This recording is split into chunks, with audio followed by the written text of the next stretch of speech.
할렐루야.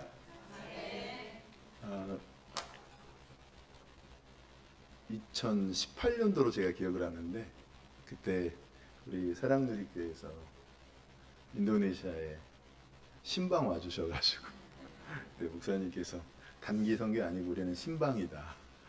그래서 그때 제가 인도네시아 나간 지 한 17년 됐는데 17년 동안 오셨던 많은 그 단기 팀들과 교회가 있었는데 가장 기억에 남고 또 저희 선교사들의 필요를 너무 세심하게 그때 그렇게 저희 가정을 위해서 와주셨던 걸 제가 기억하고 있습니다. 그리고 또 그 어간으로 해서 제가 또 교회 그때 와서 또 주일 또 예배를 섬겼던 또 기억이 있고 오늘 이렇게 다시 한번 사랑하는 성도님들과 함께 예배드릴 수 너무 감사하고 또 귀한 또 자리에 말씀을 나누게 해주셔서 너무 감사를 드립니다. 먼저 기도하고 말씀 듣도록 하겠습니다. 사랑하는 주님, 저희가 주님 앞에 서 있습니다. 하나님 부족한 종을 사용하여 주시고 또 말씀을 통해 하나님의 마음을 저희가 잘 헤아릴 수 있도록 주님 긍휼을 베풀어 주시옵소서. 이 시간을 주님께 의탁하고 예수님의 이름으로 기도합니다. 아멘. 예, 오늘 말씀은요 마태복음 24장 9절에서 14절의 말씀입니다. 요거는 조금 이따 나갈 거고요. 네, 오늘 말씀은 마태복음 24장 9절에서 14절의 말씀입니다. 제가 읽도록 하겠습니다. 그때 사람들이 너희를 환난에 넘겨 주겠으며 너희를 죽이리니 너희가 내 이름 때문에 모든 민족에게 미움을 받으리라. 그때 많은 사람이 실족하게 되어 서로 잡아주고 서로 미워하겠으며 거짓 선지자가 많이 일어나 많은 사람을 미혹하겠으며 불법이 성함으로 많은 사람의 사랑이 식어지리라. 그러나 끝까지 견디는 자는 구원을 얻으리라. 이 천국 복음이 모든 민족에게 증언되기 위하여 온 세상에 전파되리니 그제야 끝이 오리라. 아멘. 오늘 저는 그 끝을 준비하라라는 말씀으로 오늘 여러분과 함께 말씀을 나누고 싶습니다.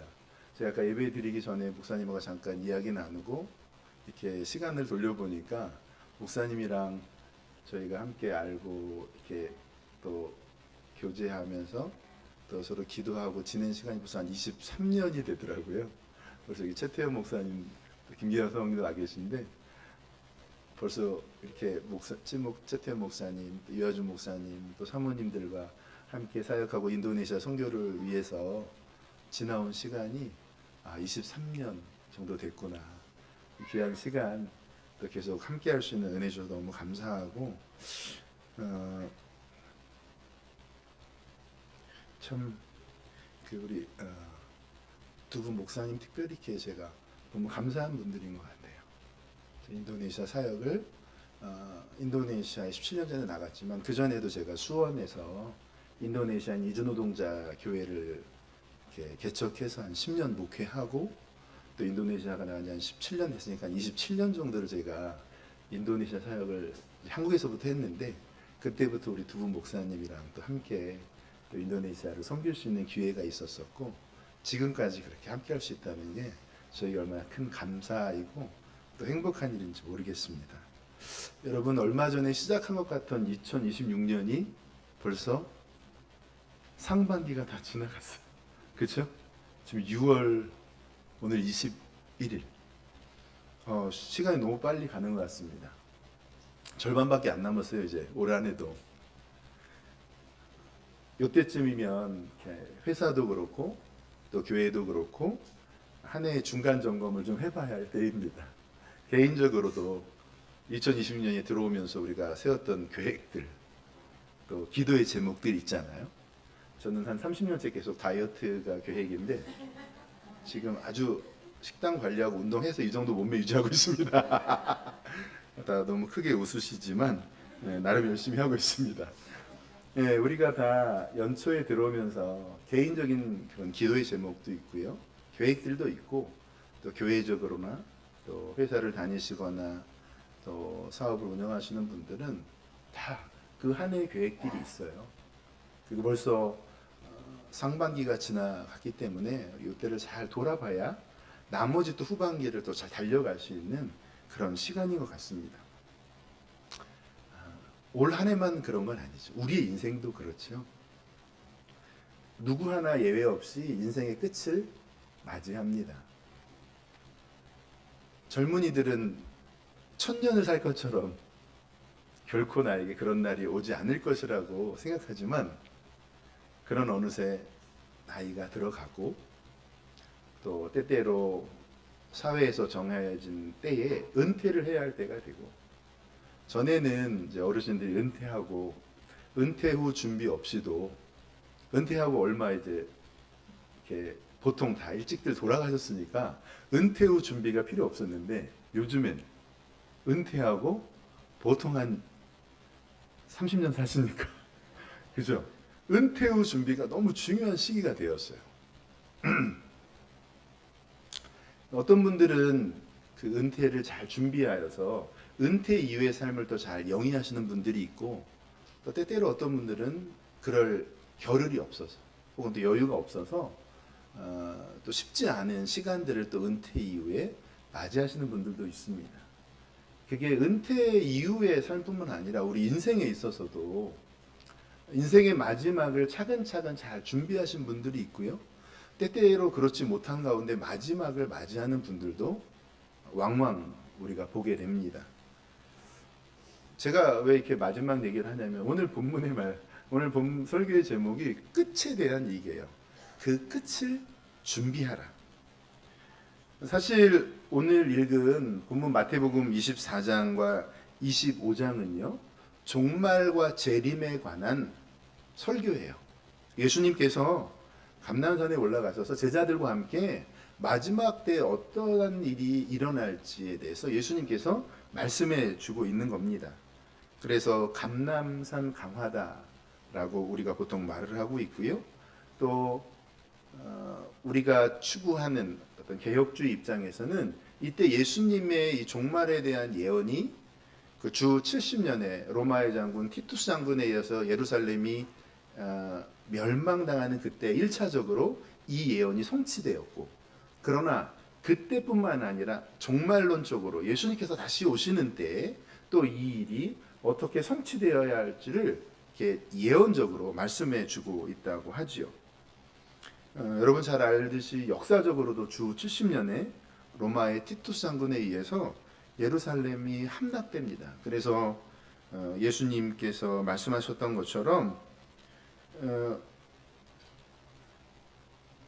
성전이 다 불태워지고 유대 국가가 심판되어지고, 그래서 예수님의 그 예언의 1차적인 성취가 역사적으로 다 이루어졌고요.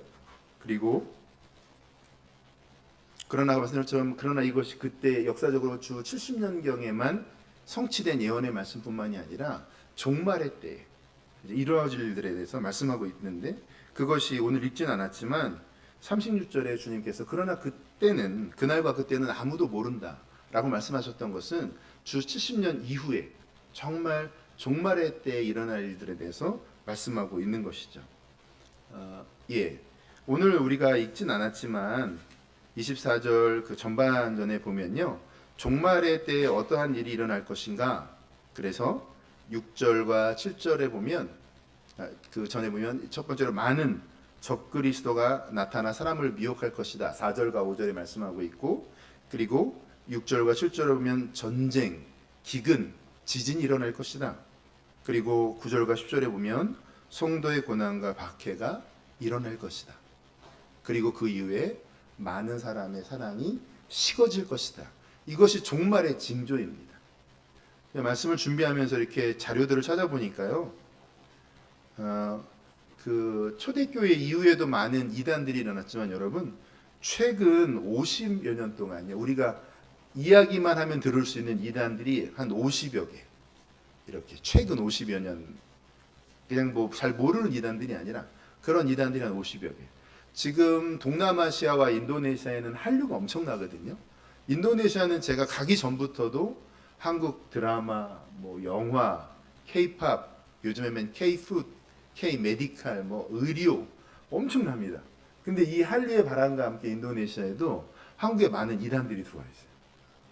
그래서 지금 인도네시아의 선교사 연합회에서도 이걸 어떻게 할 것인가. 그래서 한국 선교사들이 이제 이단을 아니까 이단에 대해서 인도네시아어로 정확히 번역을 하고 인도네시아 교회에 알리고. 왜냐하면 인도네시아 교회 목회자들은 그냥 또 성도님들은 한국에서 왔다 그러니까 다 좋아하세요. 이단까지. 왜냐하면 잘 모르니까. 그러니까 이런 것들을 저희가 홍보하고 그래서 인도네시아 이제 각 교단들에서 이러한 이단들이 있으니 조심하십시오 하고 교회적으로 교단적으로 인도네시아 교회에서 공문을 발송하고 있습니다. 그리고 전쟁은 어떤가요? 최근에도 우리만 직접 경험을 하지 않지만 여러 지역에서 많은 전쟁들이 일어나고 있는데 21세기만 해도 수백 개의 전쟁이 일어나고 있습니다. 테러, 내전, 지역 분쟁, 군사적 긴장 우리가 지금 막 보고 있잖아요. 계속 뉴스를 보고 있고. 기근은 어떻습니까, 여러분? 그 인터넷에 찾아보니까 세계 기아지수 보고서라는 게 있더라고요. 보니까 매년 310만 명의 5세 이하의 어린이들이 영양실조로 사망하고 있습니다. 아직도. 이게 매년 310만 명이면요. 하루에 8,500명. 5세 이하의 어린아이들이 영양실조. 그러니까 우리는 이제 영양이 과다한 사회에 살고 있는데 저 건너편에는 그러니까 하루에도 8,500명이나 되는 5세 이하의 어린이들이 영양을 공급받지 못해서 죽는 일이 지금도 벌어나고 있는 것이죠. 지진은 어떤가요?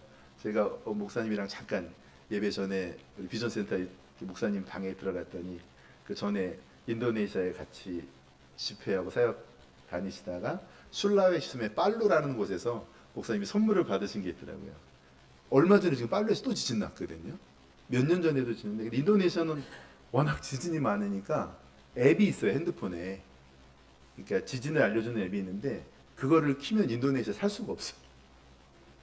하루에도 몇십 번씩 이게 막 앱이 계속 지진 났는데 일어나니까 그냥 앱을 끄는 게 차라리 낫겠더라고요. 네. 인도네시아만 해도 그렇습니다. 그러니 전 세계적으로 보니까 엄청나게 지진 활동이 활발하게 감시되고 있다고 통계적으로 나오더라고요. 그리고 또 예전에는 이런 지진들이 어떤 기술의 발달이 이르지 않았기 때문에 어디에서 났는지 잘 모르는데 요즘에는 그냥 관측이 되잖아요.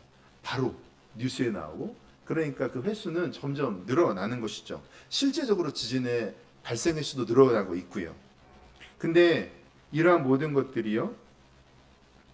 8절에 보면 이러한 모든 것들이 재난의 시작이래요. 이게 시작인 거예요. 끝이 아니고 이러한 일들이 일어나는 것들을 보면 마지막 때가 가까웠다는 것을 기억하라는 것이죠. 우리가 직접 경험하지 않지만 이런 많은 다양한 지금의 상황들, 국제 정세들 이런 상황들을 볼 때 우리가 기억해야 될 것은 진짜 우리가 마지막 때를 살고 있구나. 예수님께서 말씀하신 그 마지막 때 기억해야 합니다. 그리고 성도의 고난과 박해가 일어날 것이다. 여러분 그 오픈도어 선교회라는 곳이 있어요. 거기 뭐냐면 전 세계에 박해받는 기독교인들에 대한 조사를 해서 전 세계 교회에 정보들을 알리고 함께 기도를 요청하는 단체입니다. 근데 2024년 그 오픈도어 선교회 발표에 의하면요. 3억 7천만 명의 기독교인이 박해를 받고 있다는 거예요. 너무 많아서 우리는 좀 감이 안 오는데 이거는 통계를 하면 그러니까 전체 기독교인의 지금 숫자를 전 세계 인구의 25억 정도를 기독교인으로 보거든요. 전 세계 인구의 82억이라고 그러면 그렇다면 25억에 3억 7천만이면 7명 중에 1명이 기독교인이라는 이유로 박해받는다는 거예요. 우리는 그런 나라에서 살지 않고 있죠. 제가 생각하는 인도네시아만 해도 기독교인이 되면 고위공직자로 올라갈 수가 없어요. 국가에서 올려주질 않습니다. 그래서 종교를 바꾸는 청년들이 있어요. 출세하고 싶은데 기독교인이면 안 되는 거예요.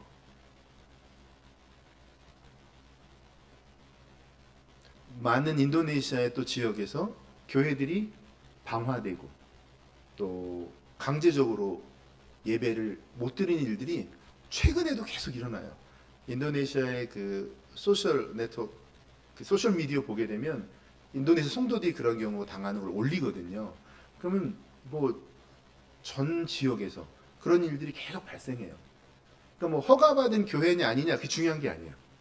그러니까 인도네시아 대다수인 무슬림들이 예배 드리지 마라 너희들 데모하면 예배 드릴 수가 없는 거예요. 지난해에는 그러니까 예배당으로 가는 유일한 길을 무슬림들이 막아버린 거예요. 예배 드리러 못 가는 거예요, 사람들이. 갈 수가 없으니까. 이런 일들이 전 세계적으로, 비록 우리는 그런 환경은 아니지만 기독교 인구의 7명 중에 1명꼴로 기독교인이라는 이름으로 박해를 받고 있는 세상을 지금 우리가 살고 있습니다. 그리고 12절에 보면 많은 사람의 사랑이 식어질 것이다. 불법이 성함으로 많은 사람의 사랑이 식어지리라. 근데 여러분 이 성경 이 원어에 보면요, 이 사랑을 아가페라는 단어로 썼어요. 사실은 아가페는 하나님께서 우리를 사랑하시는 그 무조건적인 사랑을 쓸 때 아가페라는 단어를 쓰거든요. 근데 여기에 보면 많은 사람의 사랑이 식어지리라. 사람에게는 이 아가페라는 단어를 일반적으로 쓰질 않아요. 그런데 사람에게 이렇게 아가페라는 단어를 쓰는 경우는 어떤 경우냐면 사람이 하나님을 향한 사랑이 식어진다라는 의미입니다. 그리고 형제와 자매들 간의 사랑이 식어진다는 의미도 있고요. 근데 1차적으로는요. 우선적으로 하나님께 대한 성도의 사랑이 식어진다는 거예요. 하나님에 대한 사랑과 열정이 식어지면 자연스럽게 형제 간의 사랑도 식어지는 것입니다. 교회 안에 형제와 자매들 간의 사랑도 식어지고, 코로나 이후에 저를 파송한 교회에도 보니까 이 순모임 혹은 셀 모임, 전에는 가정에서도 다 드렸는데 이젠 가정에서 안 드린대요. 이제 카페나 이제 교회 이런 카페나 혹은 일반 카페에서 모임을 한대. 근데 그 모임도 안 하는 셀들이 되게 많아졌대요. 그러니까 저를 파송한 저희 파송교에서는 선교사가 한국에 들어올 일이 있으면 그 셀 모임에 저희가 같이 들어갔어요. 그래서 같이 예배드리고 또 선교지의 이러한 일들을 같이 나누고 또 함께 기도해 주시고 이제 그랬었는데, 코로나를 전후로 해서 지금까지 그 셀 모임에 제가 참석을 해본 적이 없어요. 왜냐하면 교회의 셀 모임도 진행이 안 되니까 선교사를 부를 수가 없는 거예요. 그리고 부르더라도 이제는 카페나 이런 데서 이제 셀 모임을 하게 되니까 전에 가정에서 이렇게 셀 모임을 갔던 거랑은 또 다른 것이죠. 예. 물론 상황이 어쩔 수 없는 상황인 경우도 있지만, 그러나 그게 이제 일반화가 되어 버렸더라고요. 그러니까 하나님, 우리는 근본적으로 하나님께서 지을 때 하나님을 사랑하게 지음 받았는데, 그러나 하나님을 향한 사랑이 식어지게 되면 어떠한 일이 벌어지냐면 하나님 외에 다른 대상을 사랑하게 되는 것이에요. 무언가는 사랑해야 되거든요. 하나님께서 우리를 지으실 때 그렇게 지으셨기 때문에. 그래서 종말의 때에 어떠한 일이 일어날 것인지 인간의 상태를 디모데후서 3장 1절과 4절에 말씀하고 있는데, 우리 같이 한번 읽어보도록 하겠습니다. 시작. 너는 이것을 알라. 말세에 고통하는 때가 이르러 사람들이 자기를 사랑하며 돈을 사랑하며 자랑하며 교만하며 비방하며 부모를 거역하며 감사하지 아니하며 거룩하지 아니하며 무정하며 원통함을 풀지 아니하며 모함하며 절제하지 못하며 사나우며 선한 것을 좋아하지 아니하며 배신하며 조급하며 자만하며 쾌락을 사랑하기를 하나님 사랑하는 것보다 더하며. 아멘. 지금 우리가 살고 있는 시대를 디모데후서에서 말씀하고 있어요. 다 동의되시죠? 네. 저 이 말씀 볼 때마다 야 이게 지금 디모데서 기록된 때가 언제인데? 근데 정말 말세 때 우리 인간의 상태를 그냥 너무 정확히 설명하고 있는 거예요. 4절에 쾌락을 사랑하기를 하나님 사랑하는 것보다 더하며. 우리는 하나님을 사랑하게 지음 받았는데 그 하나님을 향한 사랑이 식어지면 하나님 외에 다른 것들을 그 자리에 대체해 놓는 거예요. 여전히 사랑하는 겁니다. 누군가를 사랑하게 되어 있는데 오늘 말씀에 보면 쾌락을 사랑하기를 하나님 사랑하는 것보다 더하며. 우상이 뭐죠? 우리가 꼭 눈에 보이고 손에 만지어지는 것만 우상인가요? 하나님보다 더 사랑하는 것이 우상이잖아요. 그렇죠? 하나님께로 나아가는 것을 방해하는 것들이 우상이에요. 눈에 보이지 않는다 할지라도 잘 우리의 삶을 돌아보면, 그러니까 우리의 신앙 혹은 하나님께로 나아가는 우리의 믿음을 자꾸 흔들리게 하고 저희의 발목을 잡는 것들, 그것이 결국은 우상이죠. 그러나 이러한 모든 것들에서 13절에 그러나 끝까지 견디는 자는 구원을 얻으리라. 저는 이 문맥에서 보면 결국 끝까지 견딘다는 것이 무엇인가? 그것은 끝까지 주님을 사랑하는 것이죠. 종말의 때 하나님을 향한 사랑이 식어지는 이때 끝까지 견뎌야 할 것, 우리가 결국 해내야 될 것은 무엇이냐면 그 하나님을 사랑하는 그것이죠. 아멘. 예, 끝까지 우리가 지켜내야 할 것은 하나님을 향한 사랑이 식어지는 그때 하나님을 사랑하는 것. 그것이 우리가 끝까지 지켜야 할 것이라고 저는 생각을 합니다. 그리고 14절에 이 천국 복음이 모든 민족에게 증언되기 위해 온 세상에 전파되리니 그제야 끝이 오리라. 이러한 일들이 모두 벌어지고 결국 예수 그리스도의 복음이 모든 민족에게 전파되는 그땐 정말 끝이라는 거예요. 아직도 복음이 전하여지지 않은 곳이 있으니 주님이 아직 오시지 않은 것이죠. 저는 오늘 말씀을 통해서요, 같이 우리가 정말 하나님을 사랑하는가, 입술로만 고백하는 사랑 말고 주일날 교회 와서 경건한 모습으로 예배드리면서 손들고 찬양하고 기도하는 그러한 외적인 모습 말고 정말 하나님 앞에서 나를 벌거벗은 모습으로 내어드린다 할지라도 내가 정말 하나님을 사랑한다고 정말 말할 수 있는가? 아니면 여전히 하나님 외에 다른 것들이 우선순위로 하나님보다 먼저 올라와 있는 것이 아닌가? 그리고 나서 이 모든 이후에 천국 복음이 모든 민족에게 전파되어야 된다고 하는데, 그러면 나는 이 마지막 때에 천국 복음이 전파되는 일을 위해서 무엇을 하고 있는 것인가? 이것을 우리가 오늘 말씀을 통해서 좀 우리가 깊이 개인적으로 생각해 봐야 되는 것이죠.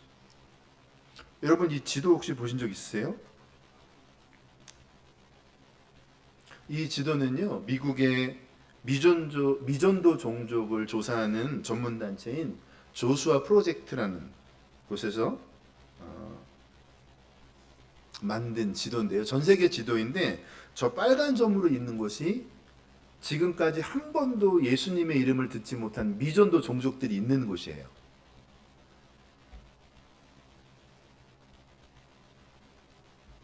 제가 아까 전 세계 인구가 지금 82억이거든요. 보통 일반적으로 말할 때. 그런데 저기에 있는 사람들이 거의 35억.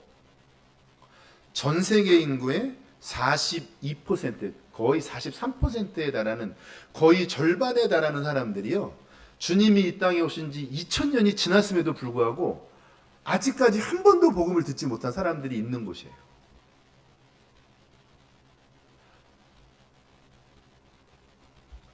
많이 안 놀라시는 것 같아요. 저 오른쪽 하단부에 하얗게 호주가 있고 그 위에 빨갛게 되는 데가 제가 섬기고 있는 인도네시아라는 곳이 시뻘건 곳이에요. 저기가. 그리고 전 세계적으로도 아시아, 그렇죠? 중동, 아프리카. 여러분들 전 세계 인구의 43%에 달하는 사람들이, 그러니까 저 사람들이 복음을 듣고 거절했으면 그건 저 사람들의 책임이에요.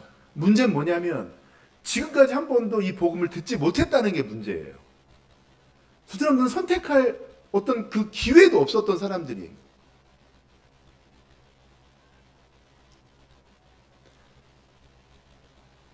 전 세계에 가장 많은 미전도 종족들이 있는 나라의 랭킹입니다. 첫 번째가 인도, 우리가 말하는 13억이나 되는 인구가 저 나라에 아직도 한 번도 복음을 듣지 못하는 사람들이 있는 나라예요. 그 다음이 파키스탄 2억 3천, 그리고 세 번째 제가 섬기는 인도네시아 1억 9천.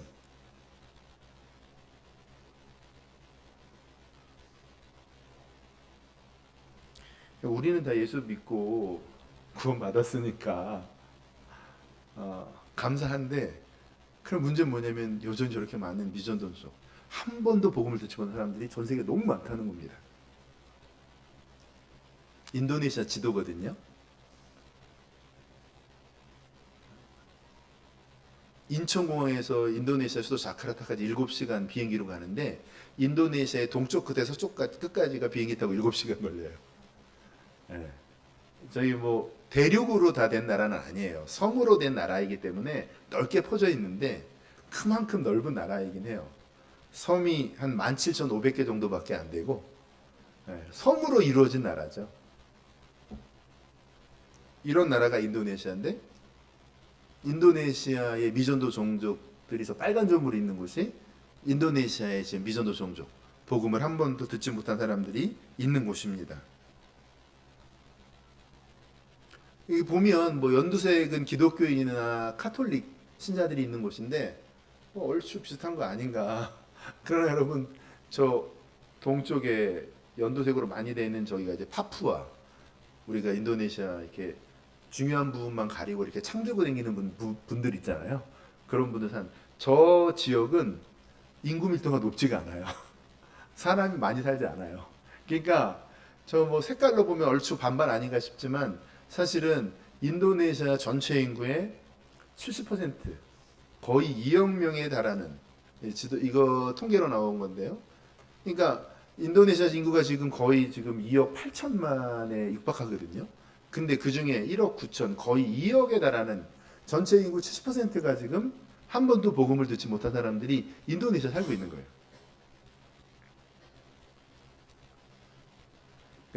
아까도 말씀드렸지만 복음을 들었는데 거절했다. 그건 그 사람 책임이야. 본인이 거절한 거니까. 근데 문제는 뭐냐면 예수님이 오신 지가 2000년이 지났는데도 불구하고 인도네시아 교회 역사가 이제 거의 500년이 다 돼요.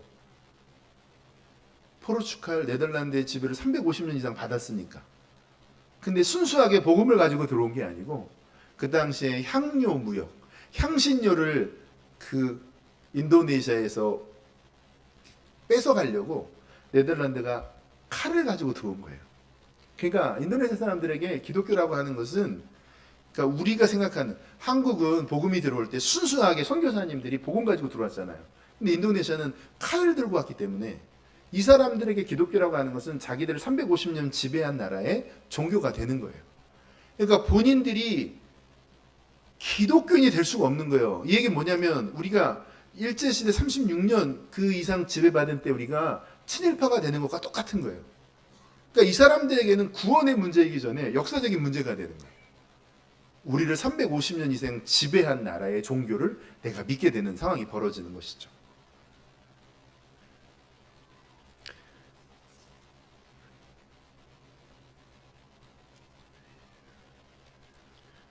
제가 오늘 말씀을 통해서 여러분과 함께 정말 하나님을 사랑하는지를 우리가 좀 깊이 돌아봤으면 좋겠다는 말씀을 드렸어요.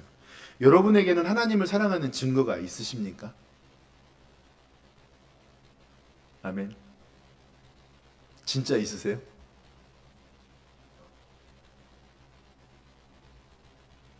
제가 여러분들을 판단하려고 이 말씀을 드리는 게 아니고요. 우리 주님이 2000년 전에 이 땅에 오셔서 우리의 모든 죄를 대속해 주시기 위해서 십자가에 달려 죽으셨잖아요. 모든 물과 피를 흘리시고 우리를 구원해 주셨는데, 주님께서 그렇게 당신의 사랑을 우리에게 보여주셨다면 우리도 주님을 향한 그 사랑의 증거가 있어야 되는 거예요. 주님에겐 증거가 있어요. 그의 손에, 그의 옆구리에 우리를 사랑하신 그 증거가 주님에겐 있어요. 그러나 우리에겐 그 증거가 우리에게 있습니까? 여러분, 사람이 어떤 대상을 사랑한다, 무엇을 사랑한다라고 말할 때 주님, 제가 정말 주님 사랑합니다. 말로 하면 안 되고요. 증거가 있어야 돼요. 그 증거는 무엇으로 드러나는지 아세요? 사람이 어떤 것을 사랑하는 증거는 뭐냐면 내가 돈을 쓰는 걸 딱 보면 알아요. 무엇을 위해 가장 많은 돈을 쓰는가? 그러면 그거 사랑하는 거예요. 그러니까 내 입술은 주님을 사랑한다고 하지만 내가 주님을 위해서 정말 내가 가진 것을 이웃에게 또 주의 일에 드리는 것이 아깝다? 그거는 생각해 봐야 되는 거예요. 쇼핑하는데 아깝지 않잖아요. 어떤 분들은 운동하러 가시는 거 아깝지 않게 하시는 분들 있잖아요. 그렇죠? 근데 주일날 교회 와서 헌금할 때 되면 자꾸 생각이 된다? 진짜 생각해 봐야 되는 거예요. 왜? 우리의 돈을 어디에 쓰는지를 보면 우리가 무엇을 사랑하는지가 나와요. 그거는 변명할 수 없는 확증이에요. 내가 아무리 주님 사랑한다 할지라도 그러면 내가 주님을 위해서 얼마나 내가 가지고 있는 재정을 사용하는가를 딱 보면 그게 나오는 거예요. 돈과 두 번째는 뭐예요? 시간. 내가 무엇을 위해서 시간을 쓰는가? 내가 주님을 사랑한다. 그러니까 주님을 사랑하는 건 알겠는데 주님을 위해서 얼마만에 시간을 쓰는지를 계산해 보면 되는 거예요. 여러분들 우리 다 핸드폰 갖고 있으시잖아요. 요즘은 뭐 핸드폰 하나면 다 돼요. 모든 게 다 돼. 핸드폰 한두 시간 보는 거 시간 가는 거 느껴지지도 않아요. 주의 말씀을 좀 묵상하려 하면 10분도 길어. 저만 그런 건가요? 기도의 자리에 나오면 10분 기도하는 것도 힘들어. 근데 핸드폰 붙잡고 1시간, 2시간? 이건 뭐 언제 갔는지도 모르고 가요. 밤에 누워서 보다가 핸드폰 떨어뜨려 본 적 있으세요? 웃으신 분은 다 떨어뜨린 거예요. 저도 떨어뜨려 봤거든요. 전에는 일어나면 주여, 자기 전에도 주님, 요즘엔 일어나면서 핸드폰과 함께 자기 전에도 핸드폰 붙잡고 있고 주님은 어디 갔는지 모르고. 여러분, 우리의 시간과 돈을 어디에 쓰는지 딱 보잖아요. 그러면 우리가 무엇을 사랑하는지 그냥 나오는 거예요. 그건 우리 말로 할 수 있는 게 아니에요. 저 주님 사랑하는데요. 여러분들 시간하고 돈 어디 쓰는지 딱 적어 보시라니까. 일주일만 해보세요. 일주일만 정확하게 기록해 보시면 그게 우리가 사랑하는 거예요.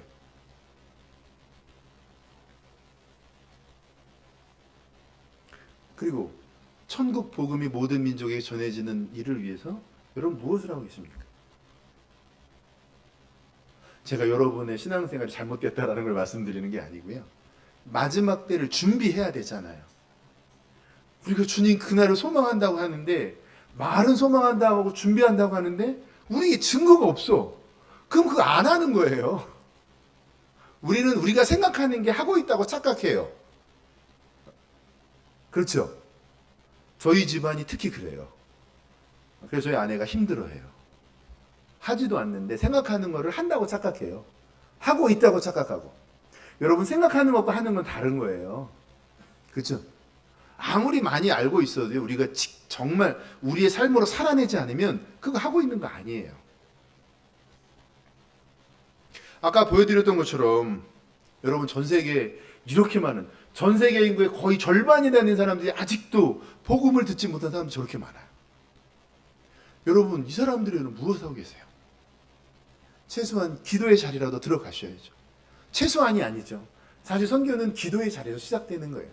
제가 이번에 몇몇 기도 모임 때 함께 섬길 수 있는 기회가 있었는데 정말이에요. 인도네시아 선교를 위해서 35년간 기도하신 기도 그룹이 있어요. 저는 그 그룹에 가서 설교 부탁을 받았는데 제가 가서 무슨 설교를 해요? 35년을 인도네시아 선교를 위해서 기도하신 분들한테.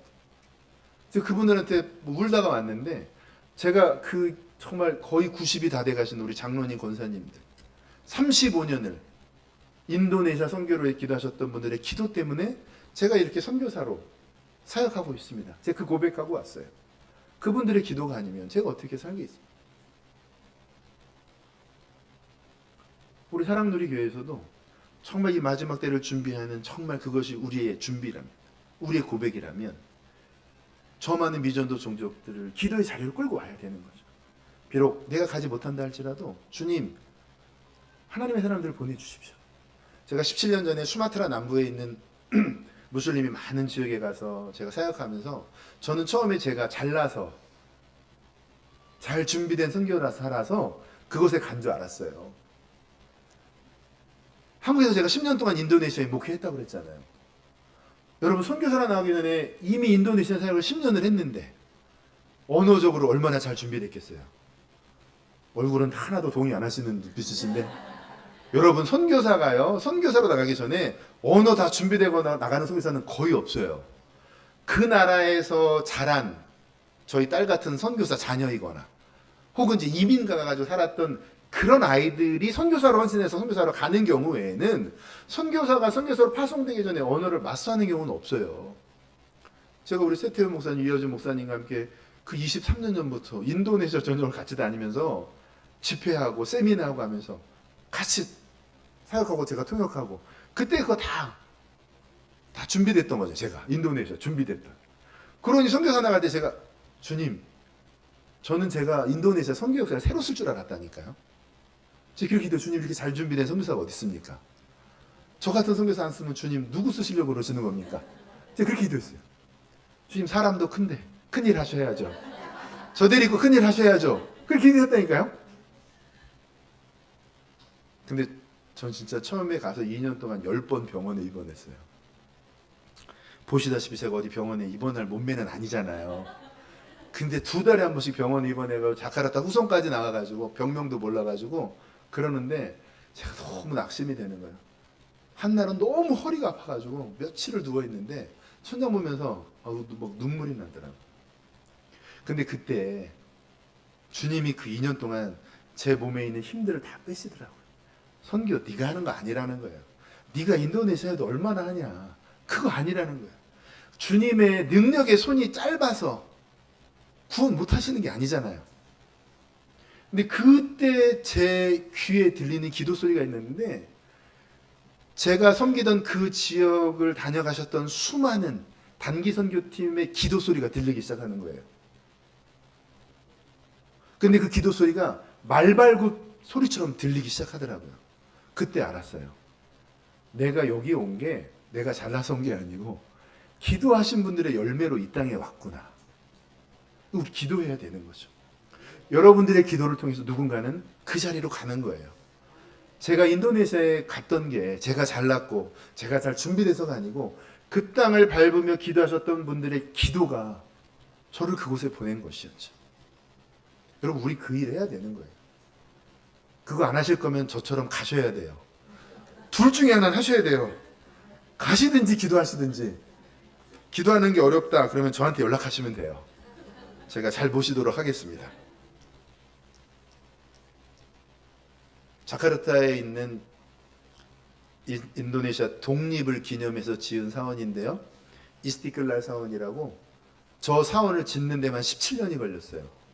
인도네시아 정부에서 돈을 갖다 댄 게 아니고 중동의 오일 머니를 가지고 17년 동안 저 사원을 지었는데 동남아시아에서 제일 큰 사원이에요.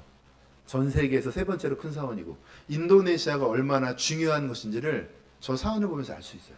모든 선교사들이 자기가 사역하는 데가 중요하다고 해요. 저는 인도네시아에서 왔으니까. 근데 여러분, 동남아에서 가장 큰 사원을 중동에 있는 국가들이 돈 들여서 왜 지었겠어요? 인도네시아 중요한 나라거든요. 동남아시아에서 중요한 거점이고 전략적인 나라이니까 지은 거예요. 여러분, 밑에 저 예배 드리는 모습 보이잖아요. 저게 지금 사원 내부에서 광경인데요. 위에 사진에 오른쪽에 보면 테라스 밖에 저기도 예배를 드릴 수 있는 공간이에요. 가보시면 그 무슬림들이 딱 한 사람이 거기에 서가지고 예배할 수 있도록 다 줄이 쳐져 있어요. 여러분, 저 사원에서 한 번에 몇 명 예배 드릴 수 있는지 알아요? 20만 명. 저 사원 내부하고 외부에 한 번에 무슬림들이 예배 드릴 수 있는 인원이 20만 명이에요. 여러분, 20만 명이 한 번 들어갈 수 있는 곳 교회 없어요. 그러니까 저런 데를 지으려니까 17년이 걸린 거예요. 우리가 셀 수 없는 엄청난 돈을 들여서 중동의 국가들이 지은 거예요. 왜? 인도네시아가 전략적으로 이슬람 전략적으로 너무 중요한 곳이기 때문에 채워놓은 거예요. 여러분 좀 말씀을 마치려고 합니다. 여러분 노후 준비 잘하고 계세요? 한국에 왔더니 이 노후 준비가 너무 중요한 이슈예요. 가는 곳마다 건강, 연금, 보험. 제가 그거 하지 말라는 거 아니에요. 그거 정말 잘 준비하셔야 되잖아요. 처음 말씀드린 것처럼 이제는 은퇴 이후의 삶이 길어졌기 때문에 노후 준비를 정말 잘 하셔야죠. 우리 자녀들 힘들게 할 수는 없잖아. 네. 하셔야 돼요. 여러분 그렇지만 생각해야 돼요. 우리가 은퇴 이후에 20, 30년을 준비하잖아요. 그쵸? 다 준비하신 거잖아요. 아직 못 하셨어요? 지금이라도 하셔야 돼요. 늦은 때가 가장 빠른 때니까 조금 덜 하신 분은 지금이라도 어떻게든 하셔야 돼요. 여러분 우리가 은퇴 후에 이 땅에서 살아야 할 20, 30년을 여러분 준비하고 있잖아요. 그쵸? 여러분 이 땅에서의 20, 30년을 위해서 그렇게 우리가 준비한다면 우리가 영원히 살 천국을 위해서 마땅히 준비해야 되지 않겠습니까? 아멘. 그렇게 못했더라도 믿음으로 일단 아멘 하세요. 여러분 최소한 은퇴 후 20, 30년의 준비를 하는 것만큼 최소한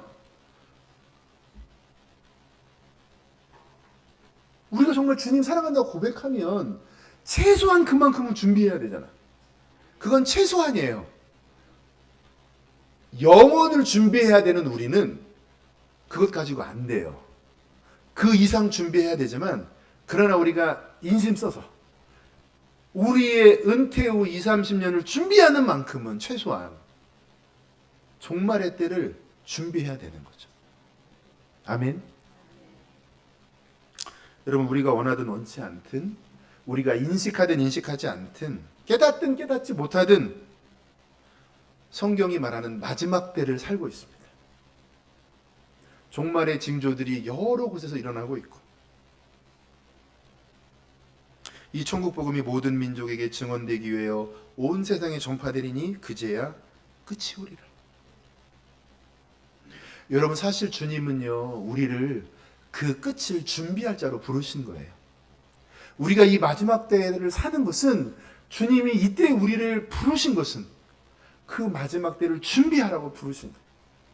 어떠한 모양으로든 준비해야 돼요. 그 끝을 준비해야 돼요.